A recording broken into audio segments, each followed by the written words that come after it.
Bismillahirrahmanirrahim. Assalamualaikum warahmatullahi wabarakatuh. Perkenalkan, nama saya Rifki Rahmat dari kelas 3D, Prodi Penyuluhan Peternakan dan Kesejahteraan Hewan.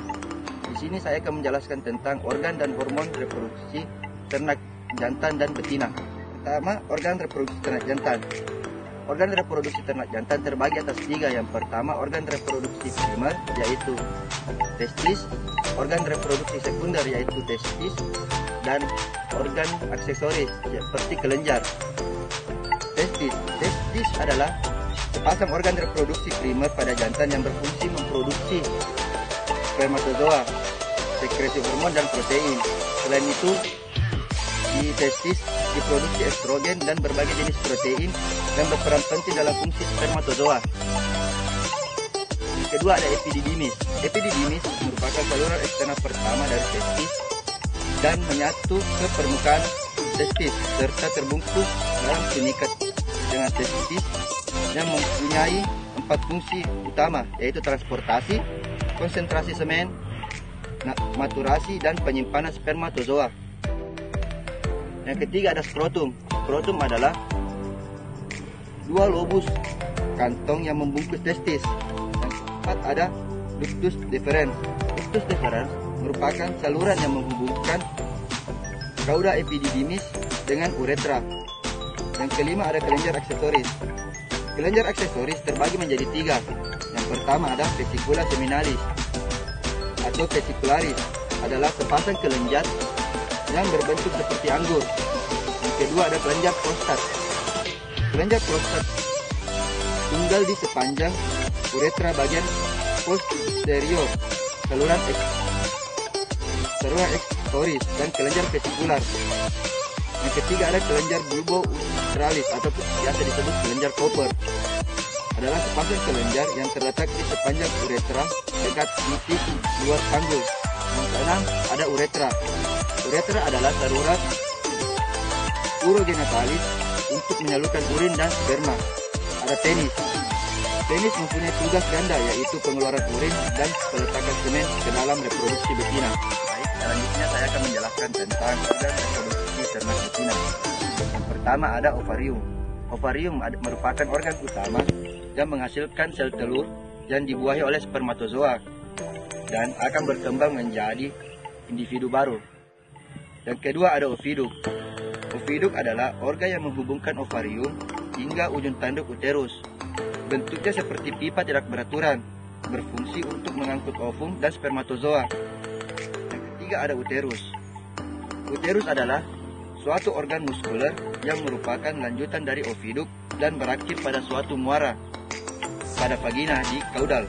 Fungsi utama dari uterus itu sendiri adalah untuk menyimpan dan memelihara embrio atau fetus. Yang keempat, ada vagina. Vagina berbentuk bulat panjang dengan dinding yang tipis dan elastis. Kedalamannya sekitar 25-30 cm. Sperma dari hasil perkawinan akan disimpan pada bagian depan vagina dekat dengan serviks. Vagina inilah yang digunakan sapi sebagai alat kopulasi atau alat perkawinan.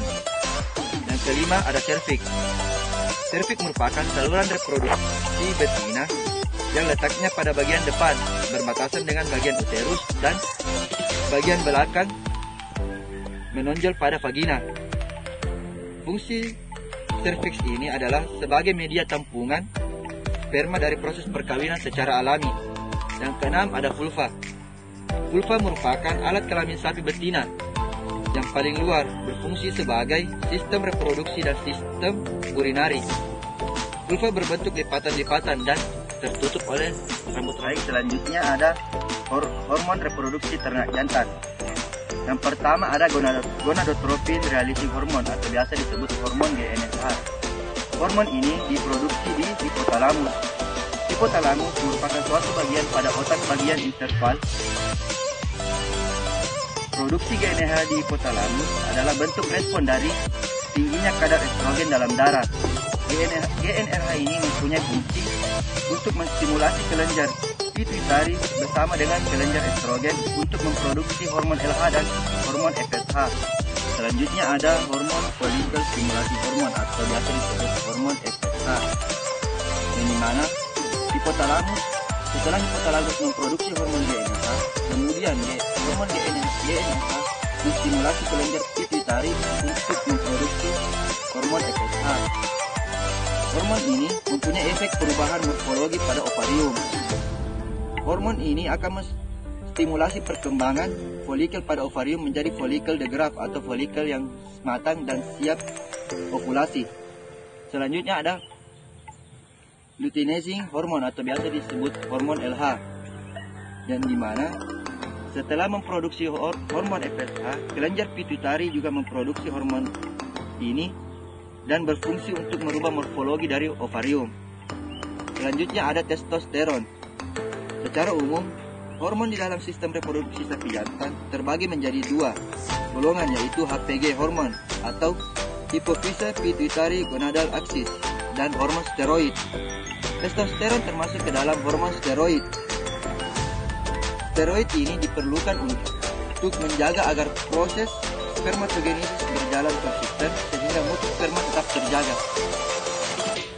Baik, selanjutnya ada hormon reproduksi ternak betina.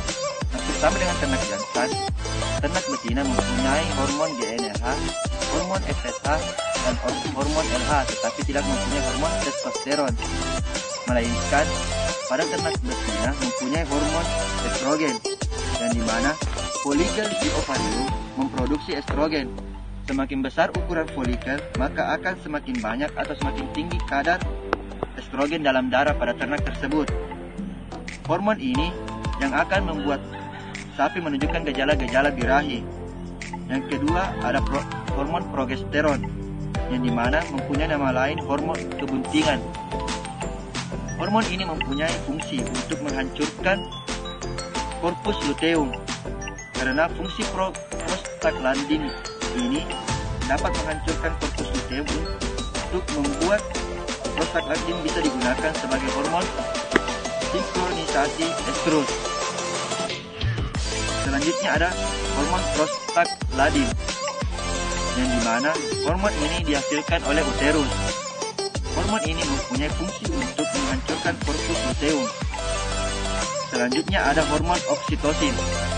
Oksitosin merupakan hormon yang berperan pada saat proses kelahiran dan setelah kelahiran. Pada proses hormon ini akan menstimulasi kontraksi otot-otot uterus sehingga proses kelahiran dapat terjadi. Baik, itulah tadi penjelasan tentang organ dan hormon reproduksi pada ternak jantan dan betina.